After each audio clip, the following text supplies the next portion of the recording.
y'all go camping and shit? Yeah? Like, that's some shit rich white people do. Like, I feel like y'all motherfuckers go camping just to see what it feels like to be homeless for a weekend. Is that a serious question?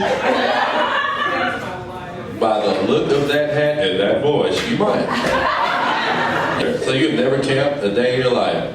You're wasting your whiteness. Like, a show of hands, white people, who has all been camping?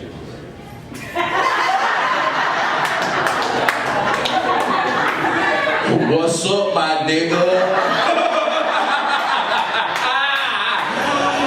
Woo! Shit!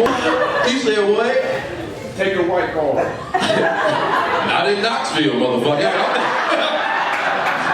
Take your white card. You do it, motherfucker. You